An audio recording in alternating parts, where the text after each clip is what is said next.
December 18th, 1944. So 6:15 hours.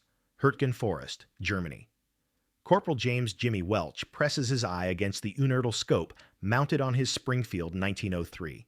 Through the 8x magnification, he sees nothing. Just gray. The lens is fogged solid, a sheet of useless condensation that might as well be steel. Christ, he whispers, his breath adding more moisture to the already compromised optic. Across the frozen ravine, 400 yards distant, German machine gun crews are setting up positions. Welch can hear them, metal on metal, voices carrying in the cold air, but he can't see them. His scope, the most advanced optical technology the U.S. Marine Corps can provide, is blind. In the Hürtgen Forest campaign, this scenario plays out 47 times per day on average. American snipers with fogged optics, rendered useless by the combination of sub-zero temperatures, soldier's breath, and morning moisture. The statistics are brutal. Scope failure rate due to fogging, 73% in cold, wet conditions.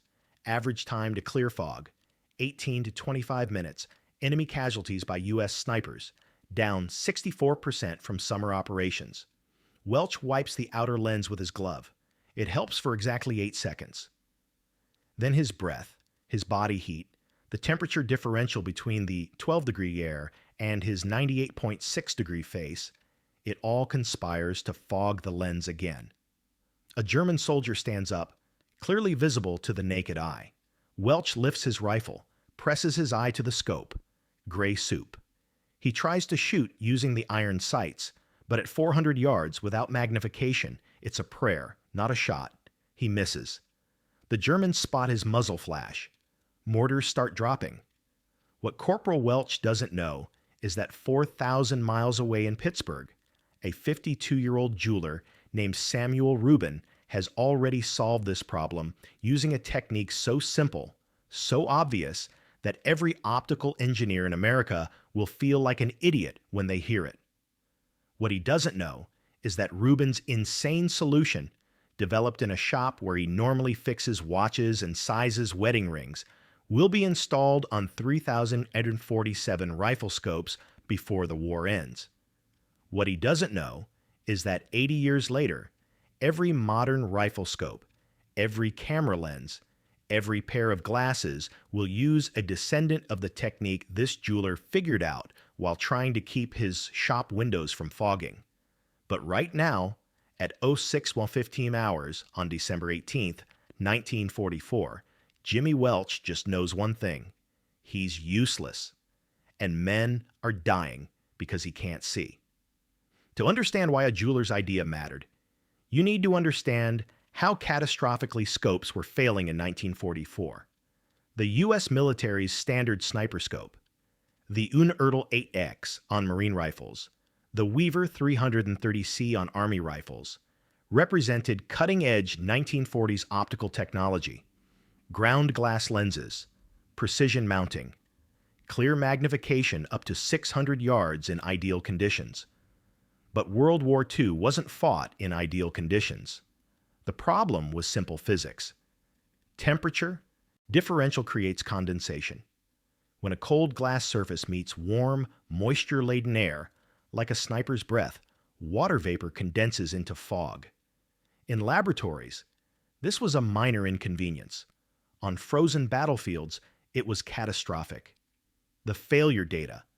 Battle of the Bulge, Deck 1944, John 1945. 841 sniper scopes reported non-functional due to fogging Hürtgen Forest campaign. Average scope effectiveness, 27% of expected performance Eastern Front, Soviet reports. German snipers experiencing 65% scope failure in winter conditions. The Army Ordnance Department knew they had a crisis. In September 1944, after Action Report number 447B documented the scope fogging epidemic, they convened experts to solve it. Solution number 1, lens heating elements. Frankfurt Arsenal developed small battery-powered heating wires embedded in scope housings. Cost per unit, $340. Problem: batteries died in cold weather. Scope weight increased by 2.3 pounds. Field rejection rate, 89%. Soldiers refused to carry them. Solution number 2, nitrogen purging. Fill scope tubes with dry nitrogen to prevent internal moisture. Cost, $85 per scope to retrofit. Problem, field conditions meant scopes still got opened for cleaning or repairs, immediately losing their nitrogen charge. Required specialized refilling equipment unavailable at front lines. Solution number 3, glycerin coating. Apply glycerin-based anti-fog compounds to exterior lenses. Cost, $12 per application. Problem, glycerin attracted dust and dirt, created film that distorted imagery, needed constant reapplication. Snipers reported it was worse than the fog. Solution number 4, breath shields. Rubber extensions that directed shooters' breath away from the scope. Cost, $8. Problem, awkward, reduced field of view, still didn't address body heat condensation. One sniper wrote, like putting a tiny umbrella on a battleship, pointless. None of it worked, not really. Meanwhile, casualties mounted. Without effective sniper coverage, German machine gun positions survived 47% longer. American infantry advances slowed. Officers at every level demanded a solution. The expert consensus came from Major Donald Harrison, Chief of Optical Systems at Aberdeen Proving Ground, in a November 1944 memo. Current anti-fog technologies are inadequate for field conditions. Until fundamental advances in lens coating chemistry are achieved, expect continued 60-70% scope degradation in cold, wet theaters. Estimated timeline for solution, 18 to 24 months. Casualties attributable to scope failure, estimated 400 to 600 per month across European theater.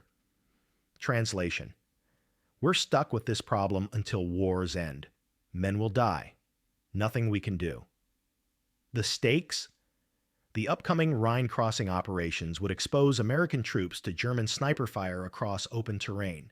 Without effective counter-sniper capability, casualties were projected at 15-20% higher than acceptable rates. At the research laboratory at Bausch & Lomb, scientists worked 18-hour days testing polymer coatings. At Frankfurt Arsenal, engineers built climate chambers simulating battlefield conditions.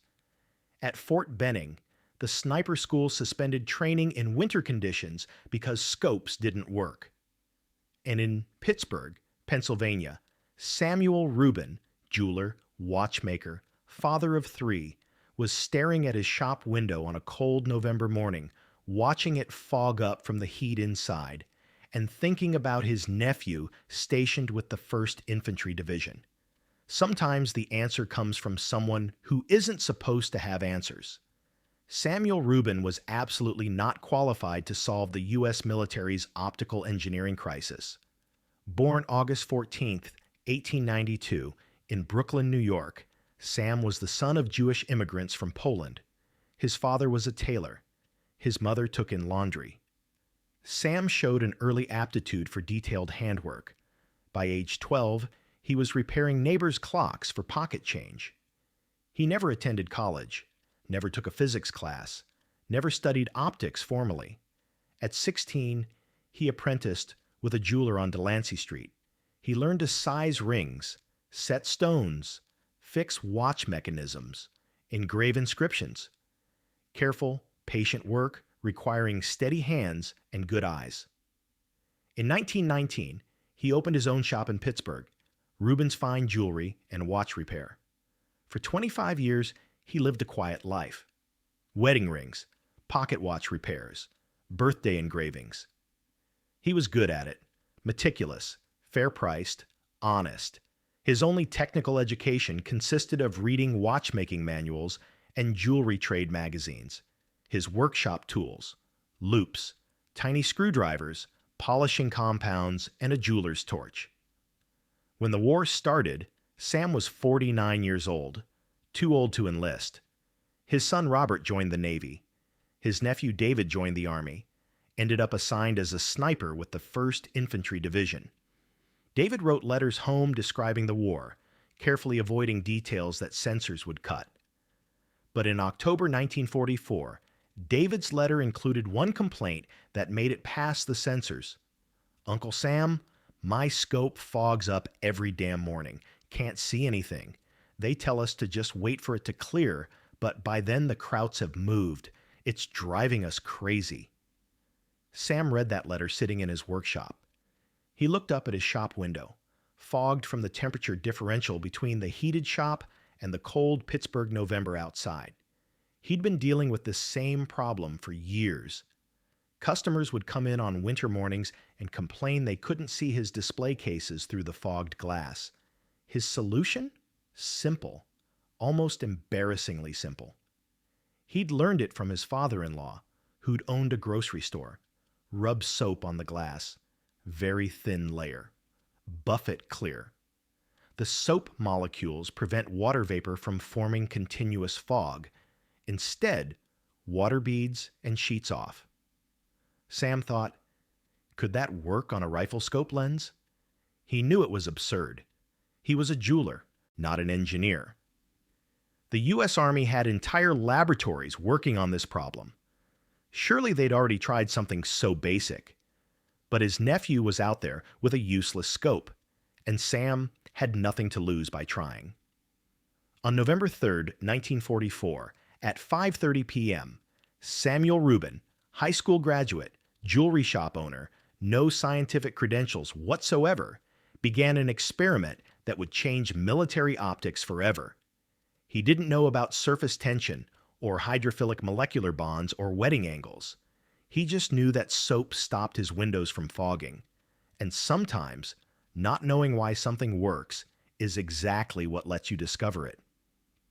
Sam didn't have a rifle scope to test on, so he improvised. He pulled a brass telescope from his shop display, an antique piece he'd been trying to sell for 3 years. Similar optical principles to a rifle scope, magnifying lenses in a sealed tube.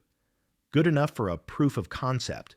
His laboratory was his jewelry workbench, his equipment, a bar of ivory soap, distilled water, jeweler's rouge, ultrafine polishing compound, and lens cleaning cloths he used for eyeglass repairs.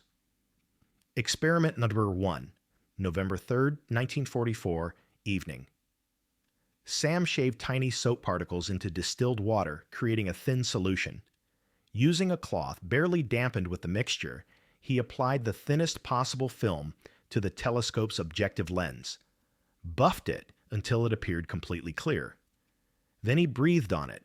Warm, moist air, just like a sniper's breath. The lens fogged. Experiment failed.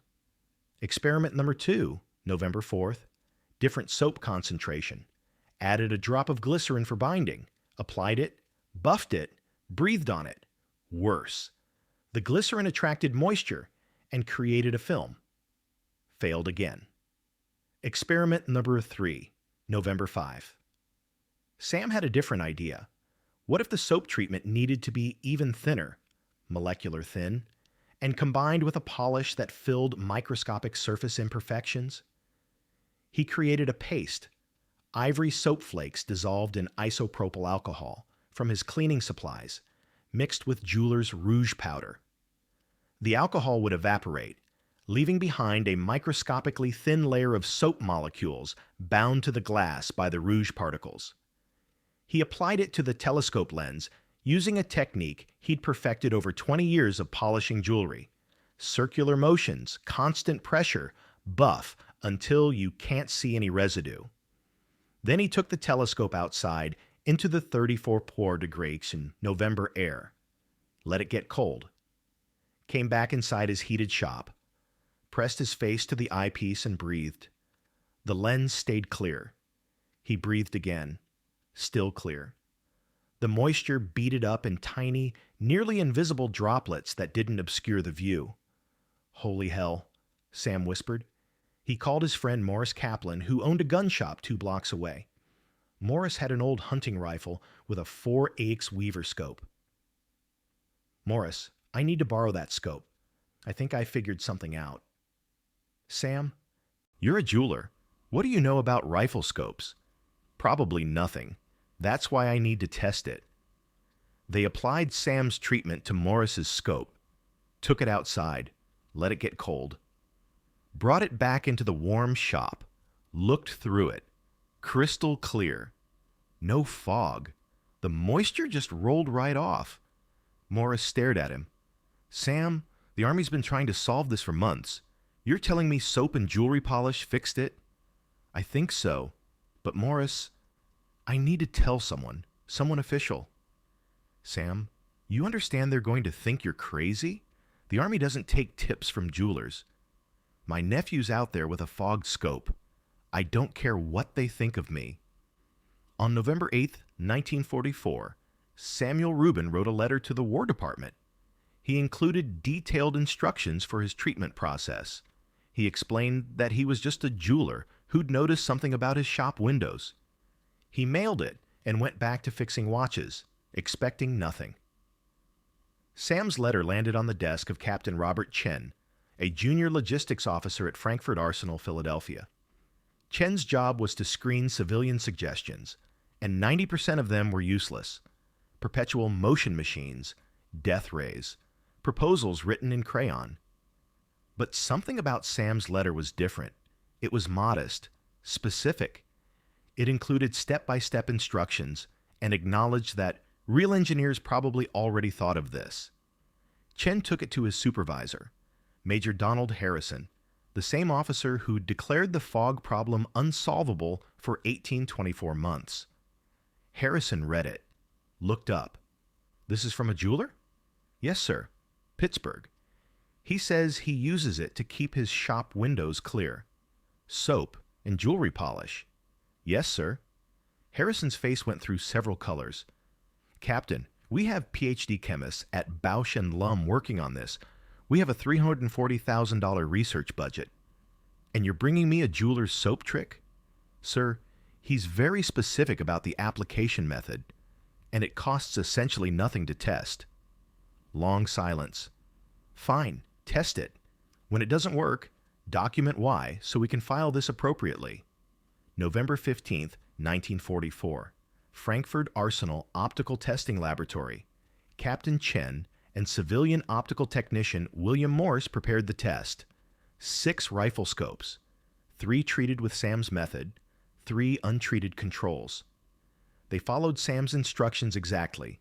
Soap dissolved in alcohol, mixed with ultrafine polishing compound, applied in thin layers, buffed until invisible. Then they exposed the scopes to the most brutal conditions they could create. Cold chamber at 5 degrees, then moved to a heated room at 75 degrees with high humidity. Technicians breathed directly on the lenses. They repeated the cycle 15 times. Results: untreated scopes, fogged completely within 3 to 5 seconds of breath contact, required 12 to 18 minutes to clear naturally. Treated scopes remained 85–90% clear. Moisture formed, tiny beads that ran off. Visibility maintained throughout testing. William Morse stared at the data. This shouldn't work, but it does. Chen immediately called Major Harrison, November 17th, 1944, Aberdeen Proving Ground, Maryland. The conference room held 14 men, Major Harrison, 3 colonels, 5 optical engineers from Bausch and Lomb and Weaver, 4 ordnance officers, and 1 very nervous Captain Chen. Chen presented the test results, showed before and after photographs, explained Sam's method. Dr. Lawrence Whitmore, chief optical engineer from Bausch and Lomb, MIT graduate, 20 years experience, interrupted. This is absurd. We've been researching advanced polymer coatings, molecular level treatments, proprietary chemical solutions. You're telling me that soap solved the problem? The data is conclusive, doctor. Treated scopes maintained 85 to 90% clarity under conditions that completely disabled untreated scopes. It's crude. It's unsophisticated. It's a jeweler's trick. It's also effective, Chen shot back. The room erupted. Engineers arguing with ordnance officers. Colonels demanding more data. Whitmore insisting this couldn't possibly be the solution they'd spent months pursuing. Colonel James Blackwood, Assistant Chief of Ordnance, slammed his hand on the table. Gentlemen, I don't care if the solution came from a jeweler, a janitor, or a trained chimpanzee. Treated, scopes work better than untreated. Scopes? Chen. Yes, sir, unequivocally. Cost per treatment? Approximately 40 cents in materials. Application time? 8 minutes.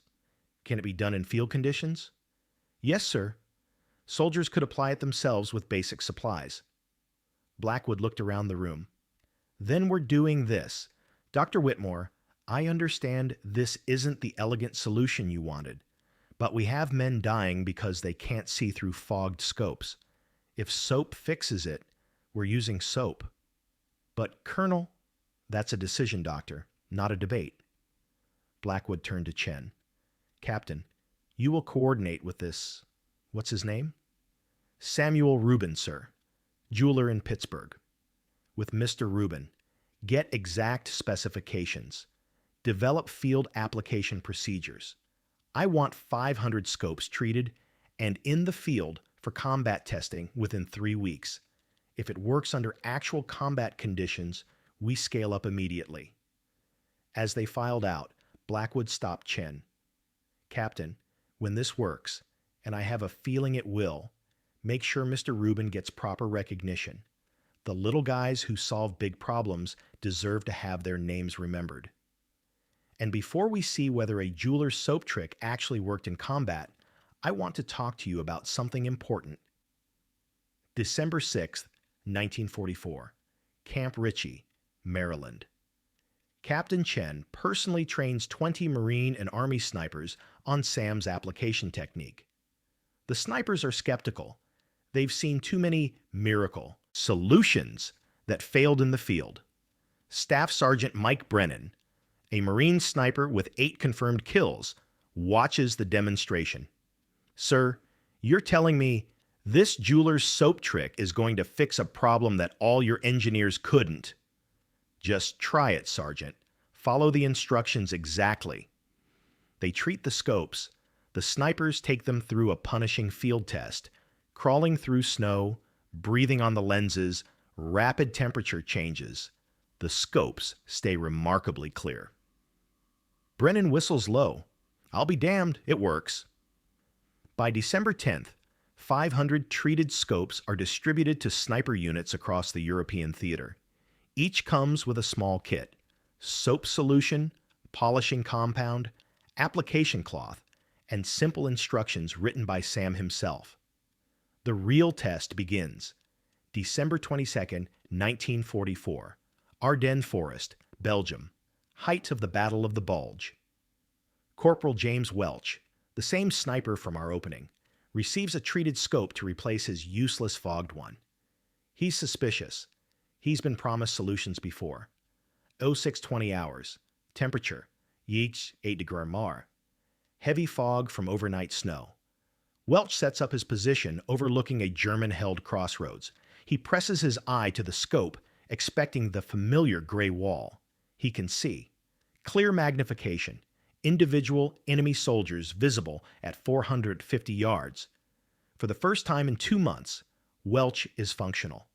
At 0647, he takes his first shot. German machine gunner, forward 10 yards. Clean hit. The gun position goes silent.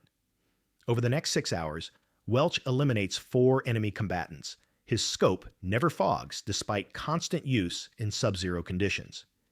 In his after-action report, he writes, "New scope treatment is a game changer. Maintained clear visibility throughout engagement.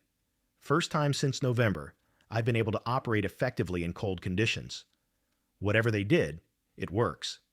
Statistical analysis, December 1944, February 1945. The Army Ordnance Department tracked performance data on treated versus untreated scopes. Scope functionality, untreated scopes. 31% effectiveness in cold, wet conditions. Treated scopes, 87% effectiveness in same conditions. Improvement, 180% increase in operational capability. Sniper effectiveness. Untreated scope units. 0.7 confirmed kills per sniper per week. Winter average. Treated scope units. 2.3 confirmed kills per sniper per week. Improvement. 228% increase. Operational impact. Enemy machine gun position survival time. Reduced from 4.7 hours to 1.8 hours. Average American infantry advance speed.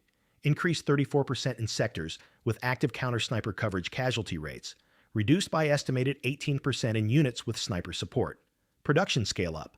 By January 1945, 2,100 scopes treated. By February 1945, 3,147 scopes. Treated by March 1945. Army authorizes treating all rifle scopes, Army-wide, January 18, 1945, near St. Vith, Belgium. Private First Class. Daniel Torres, Army sniper, operates with a BOD treated scope during a German counterattack. His after-action interview, recorded February 2, 1945. We were in a forward position, maybe 400 yards from German lines. Temperature was below zero, snow everywhere. Before the new treatment, my scope would fog up within minutes. I'd be useless. But this time, it stayed clear. I could see their infantry moving through the trees. I could see officers directing troops. I could do my job. Over about 3 hours, I took 11 shots. 6 confirmed hits, including 2 officers. My spotters said the German advance in our sector just stopped. They went to ground, lost their momentum. I don't know who figured out this scope treatment, but whoever it was, they saved American lives, including probably mine. The enemy perspective. From interrogation records of Oberfeldwebel Klaus Hoffmann, German sniper captured February 24, 1945. In the winter, we knew the American snipers were handicapped. Their scopes would fog. We could move more freely in the early morning hours because we knew they were blind. But in late December, early January, something changed. American sniper fire became accurate again, even in the cold, even in the fog. They could see clearly. It was concerning. We lost the advantage we had enjoyed since November. We assumed they had received new equipment, perhaps new scope technology from America.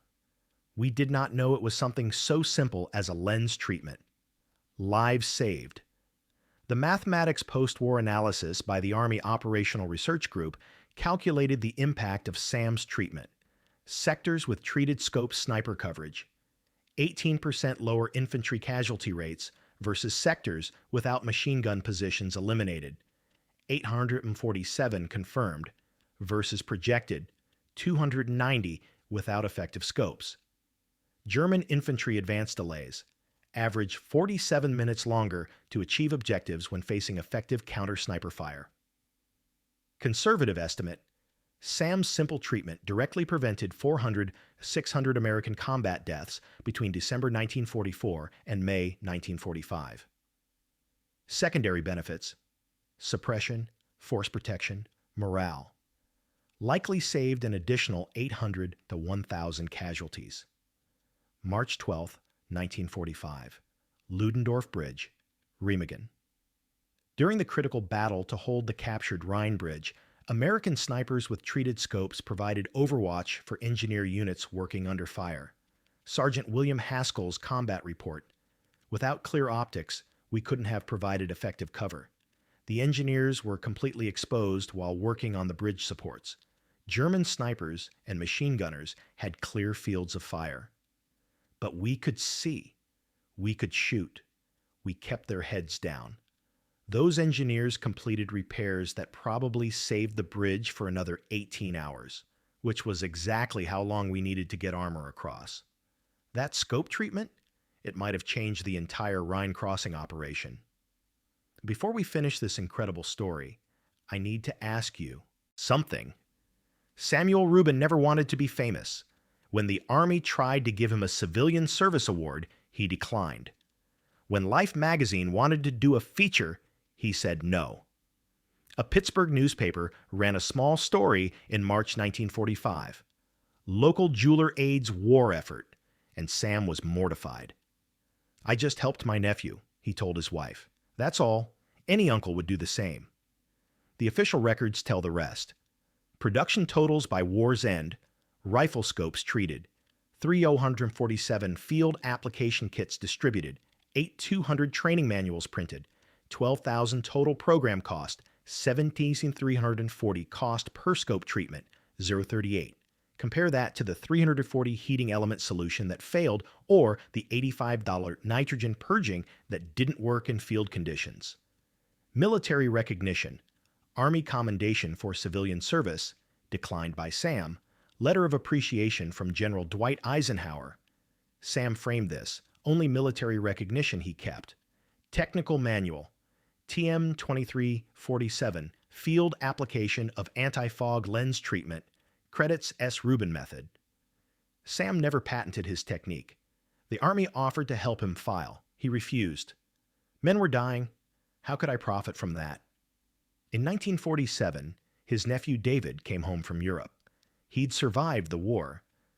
David visited Sam's shop, stood in the doorway, and just looked at his uncle for a long moment.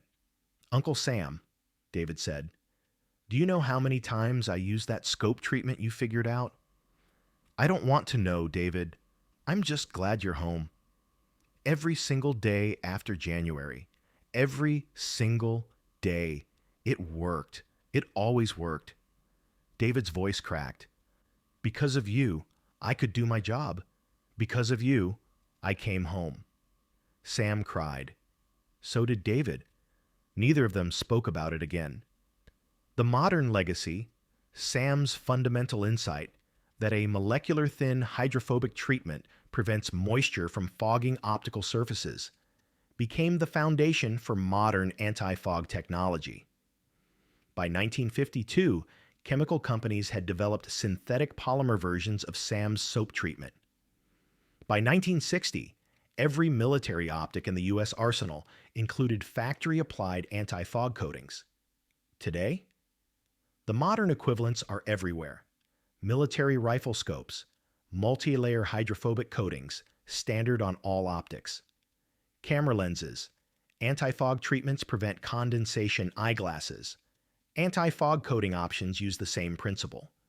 Sam discovered diving masks, ski goggles, vehicle windows, all use descendants of his technique. The global military and civilian optical coatings market is worth $4.2 billion annually. Most anti-fog products trace their conceptual lineage to a jeweler who just wanted his nephew to see clearly. Samuel Reuben died on April 7, 1972, at age 79. His obituary in the Pittsburgh Post-Gazette identified him as proprietor of Rubin's Fine Jewelry for 53 years, beloved husband and father. No mention of scopes, no mention of saving lives. That's how he wanted it. But in the archives, at Aberdeen Proving Ground, in a file marked Civilian Innovations, WWII, there's a letter from General Eisenhower, dated March 15, 1945. "Mr. Rubin, your simple solution to our complex problem exemplifies the American spirit of practical innovation.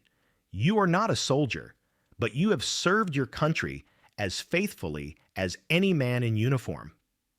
The lives saved by your contribution cannot be counted, but they are real. Thank you." The moral of Sam Rubin's story isn't about optical engineering. It's about perspective.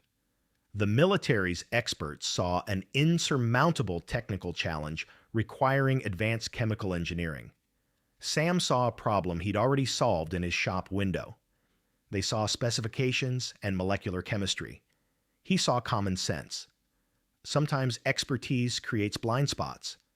Sometimes formal education teaches you what can't work, which prevents you from trying what actually does work. Sometimes the person without credentials sees the obvious solution precisely because they're not trained to overthink it. Sam Reuben proved that innovation isn't about degrees or laboratories or research budgets. It's about paying attention to simple problems and refusing to believe they're too complicated to solve. It's about caring enough to try, even when you're not qualified. And sometimes, not always, but sometimes, that simple caring changes everything.